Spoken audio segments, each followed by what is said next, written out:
Hi, my name is Seth, and I decided to do my lightning round presentation on my third update on the Arizona English Language Learner Assessment, or AZELLA.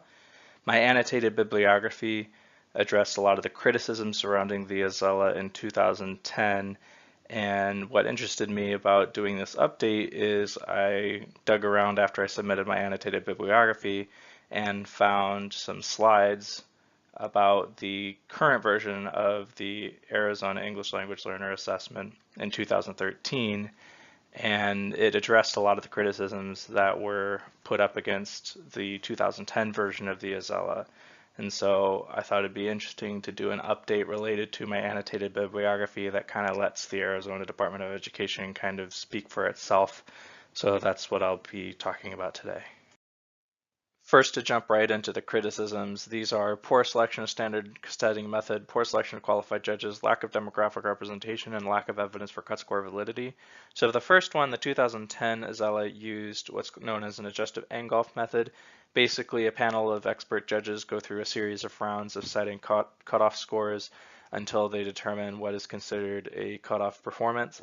And then the problem with this, as established by Shepard, Glaser, and Lin, and cited by Flores, is that establishing a borderline performance is extremely complicated, as well as establishing a borderline performance in the context of the content framework, the achievement level, and the performance level, especially when you consider that you need to establish a relationship between all these things.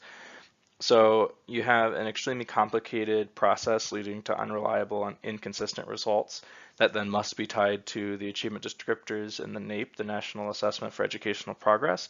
So then you just have subjectivity and inconsistency all around, leading to subjective and inconsistent results.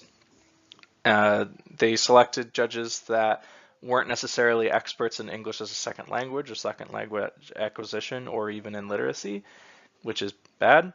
They also failed to account for varying demographics, which is a problem, especially with ELLs, since ELLs are an extremely diverse group that don't necessarily share the values and the funds of knowledge that white America does.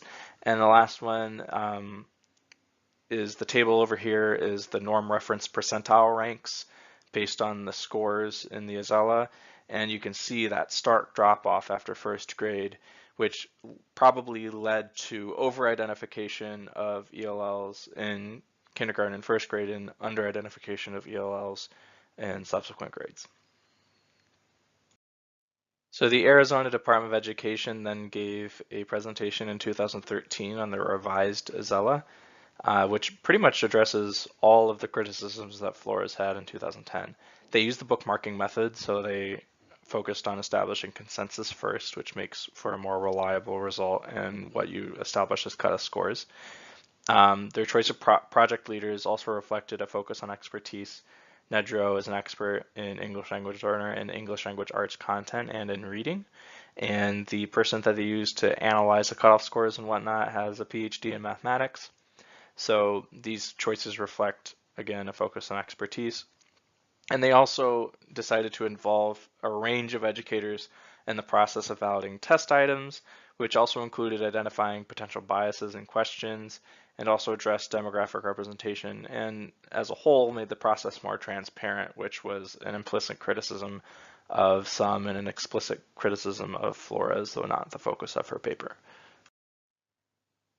So these are my references. The first one, Flores, I think is really interesting. It's an in-depth empirical look at validating a given assessment. Obviously it interested me because it had to do with ELLs, but I think it's also an interesting analysis in how a given assessment can be validated empirically and how one can kind of come to understand the validity of a given assessment objectively. And the second source is less interesting. It's just a series of PowerPoint slides, but in the context of my update and in my annotated bibliography, I found pretty interesting. Thank you for your time.